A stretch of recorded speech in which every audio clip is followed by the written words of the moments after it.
Hey, what's going on, guys? Welcome back to the GM.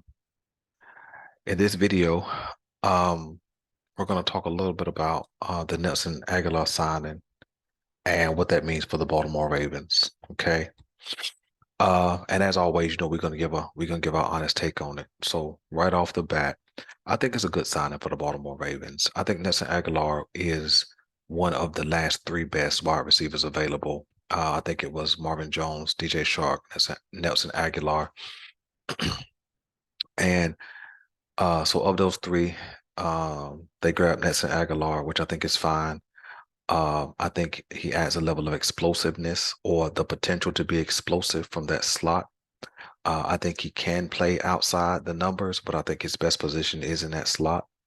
Um, he's had some drops in the past, but I think over the last couple of years, he's minimized his drops to about three, which is pretty good for a wide receiver to only have three drops in the last 2 years. Now, he doesn't have the targets he would have normally had with other offenses, but I think that he could definitely bring uh, an ability to stretch the field. I think that he can bring some leadership. Nelson Aguilar has never been known to be a problem in the locker room. So I think it's a solid move. I think it's a move that they had to make. It's a move that fits with the narrative and our take from the Baltimore being able to salvage their offseason um, and possibly the season of 2023, whether it was part one or part two. Part one was with Lamar Jackson, part two was without Lamar Jackson. So I think this move helps the quarterback, no matter who that is. Um, my hope is that they're not done. I would like to see them dip their toe in the wide receiver market again, maybe either to grab DJ Shark or Marvin Jones. At this point, DJ Shark is going to add more potential to be explosive, another guy who can stretch the field, but Marvin Jones is going to add some leadership on that offensive side of the ball in that wide receiver room. And right now, leadership may be more important than explosiveness. Okay. So I'm hoping they'll go ahead and grab Marvin Jones and add him to the add him to the fold for sure. I think he'll be a nice solid fit with the Baltimore Ravens. And then I want to tell you what it means as far as the rest of the roster.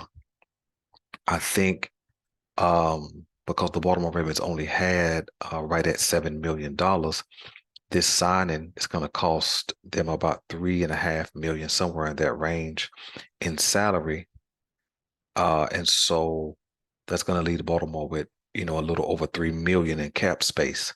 And what that means is there's going to have to be somebody's contract that's reworked, or somebody's going to have to be cut because the Baltimore Ravens have to have the money to sign their draft picks before the draft. That's a league rule.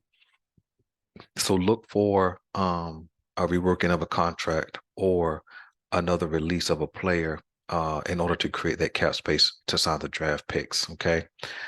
If a contract gets reworked, it's going to only be one of three people. It's either going to be Mark Andrews, which I think they'll be okay with kicking his money down the road a little more because he's still going to be valuable even after he turns 30. It could be Ronnie Stanley, but I doubt if it's gonna be him because they're so upside down in his contract that he has a dead cap hit of 35 million this year, and I think another like 26 million of dead cap money next year. And reworking his deal would push that money into 2025 when they could get off his contract with only a $6 million dead cap hit, saving $20 million in 2025 if they get off of Ronnie Stanley. So I don't think they'll rework Ronnie Stanley's deal unless there's a way to redo the entire deal and bonus him the money up front and not extend his term. But that's more complicated than it sounds. And so I don't think they'll mess with Ronnie Stanley's contract. And then the other guy's Marlon Humphreys. And so I think that Marlon Humphrey's contract could certainly be reworked and they kick some of his salary down the road because I think he'll still be valuable after 30 because he could certainly move to a corner slot position once he turns 30 and still be super valuable to the Baltimore Ravens. So one of those three guys will probably have to get their contract reworked in order to create some more cap space to sign the rookie class. So listen, that's my take, man. Good signing for the Baltimore Ravens, a signing that I thought needed to happen.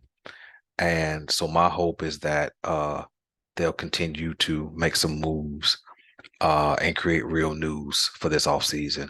I'm your guy Boulanger. This is the GM, and I'm out.